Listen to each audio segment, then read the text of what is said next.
ஆண்டவரும் இரட்சகருமாகிய இயேசு கிறிஸ்துவின் நாமத்தினாலே உங்களுக்கு வாழ்த்துக்கள். லோகோஸ் வேத பாடசாலை மூலமாக நடைபெறுகிற வாரந்தோறும் ஒரு வேதாகம உண்மை நிகழ்ச்சிக்கு உங்களை அன்போடு கூட அழைக்கிறேன். இன்றைக்கு எஸ்ரா புத்தகம் 1ஆம் அதிகாரம் 1 4 வரையுள்ள வசனங்களை நாம் வாசித்து பார்ப்போம் என்றால், அதிலே ஒரு ஆச்சரியமான வசனத்தை நாம் வாசிக்கிறோம்.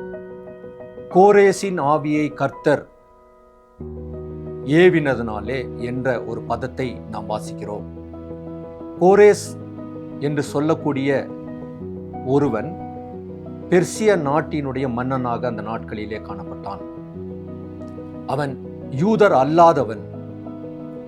அவன் பெர்சியா, மேதியா போன்ற தேசங்களை ஆட்சி செய்து கொண்டு வந்த ஒரு ராஜா. அந்த நாட்களிலே இந்த கோரேஸ் மன்னன், அவனுக்கு கீழாக யூதர்கள் அவர்கள் தங்களுடைய வாழ்க்கையை நடத்தினார்கள். அதாவது கோரேஸ்க்கு கீழாக, கோரேசினுடைய ஆட்சியின் கீழாக யூதர்கள் வாழ்ந்து கொண்டு வந்தனர். அதற்கு முன்பதாக பாபிலோன் ராஜாவாகிய நேபுகத்நேச்சார் கிமு 587 யூதர்களை யூதயா தேசத்திலிருந்து சிறைப்பிடித்து கொண்டு போய் பாபிலோனிய தேசத்திலே அவன் சிறைப்படுத்தி வைத்திருந்தான். அவன் பாபிலோனிய தேசத்திலே யூதர்களை அடிமைகளாக அவன் வைத்திருந்தான். அப்படி அடிமைகளாக அவர்கள் ஏறத்தாழ 70 வருடங்கள் அந்த பாபிலோனிய தேசத்தில் கடத்தினார்கள். அதற்கு பின்பதாக இந்த பாபிலோன் தேசமானது கோரேசின் கையிலே விழுந்தது. அதற்கு அப்புறம் இந்த யூதர்கள் அவர்கள் கோரேசனுடைய ஆட்சியின் கீழ் அவர்கள் வந்தனர். இந்த நேரத்தில் கோரேசினுடைய ஆவியை கர்த்தர் ஏவுகிறார். கோரேசோடு கர்த்தர் பேசுகிறார். என்னுடைய ஜனங்களை, என்னுடைய வாக்களிக்கப்பட்ட ஜனங்களை நீ அவர்களுக்கு நன்மை செய்ய வேண்டும், நீ அவர்களை திரும்ப அனுப்ப வேண்டும் என்றதான ஒரு முக்கியமான காரியத்தை அவனோடு கூட பேசுகிறார். அதன்படி இந்த கோரேஸ் ராஜா யூதர்களுக்கு நன்மை புரியத்தக்கதாக, யூதர்களை மறுபடியும் தங்களுடைய தாயகமாகிய எருசலேமுக்கு அனுப்பத்தக்கதாக அவன் முயற்சி எடுக்கிறான். அதன்படி அவன் என்ன செய்கிறான் என்றால், அந்த தேசம் முழுவதற்குமான ஒரு சட்டத்தை அவன் போடுகிறான். அந்த சட்டத்தின்படி இஸ்ரவேல் ஜனங்கள் அவர்களுடைய வீட்டுக்கு அருகாமையில் உள்ள அவர்களுடைய மற்றவர்கள், பக்கத்தில் குடியிருக்கிறவர்கள், அவர்கள் என்ன செய்ய வேண்டும் என்றால், தங்களுடைய பொன், வெள்ளி, இன்னுமாக எல்லா ஆஸ்திகளையும் இந்த யூதர்களுக்கு கண்டிப்பாக கொடுத்தாக வேண்டும். கொடுத்து அவர்களுக்கு எல்லா விதமான தங்களுடைய உதவிகளையும் செய்து அவர்களை வழி அனுப்ப வேண்டும். இது ஒன்று. இரண்டாவதாக, தன்னுடைய பொக்கிஷ சாலையிலிருந்து இந்த கோரேஸ் ராஜா அவன் எல்லா விதமான பொன், வெள்ளி, இன்னும் பல ஆஸ்திகளையும் செல்வங்களையும் யூதர்களுக்கு கொடுத்து அவர்களை வழி அனுப்புவதற்கு அவன் தீர்மானித்தான்.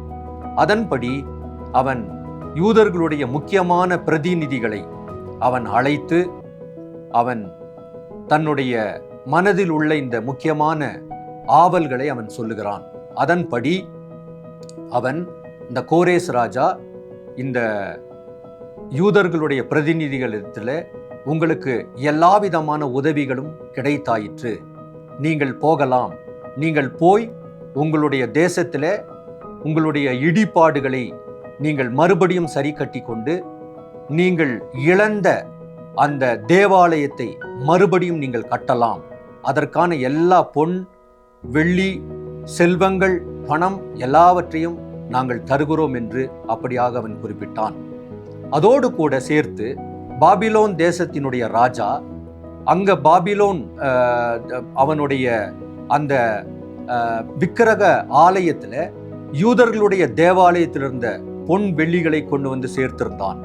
அதையும் எடுத்து, தன்னுடைய கருவூலத்திலிருந்து அதையும் எடுத்து மீண்டுமாக அவர்களுக்கே கொடுத்து, நீங்கள் சென்று உங்களுடைய வேலையை நீங்கள் கவனியுங்கள் என்று சொல்லி அவன் அனுப்பி வைத்தான்.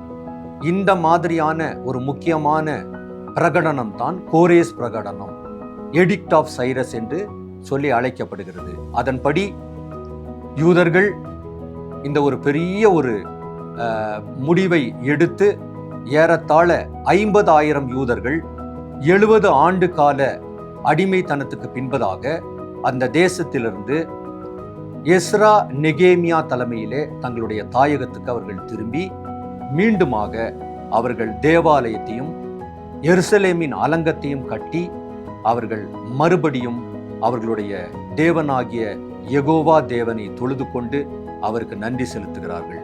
இது வேதாகம வரலாற்றில் ஒரு முக்கியமான ஒரு நிகழ்வாகும்.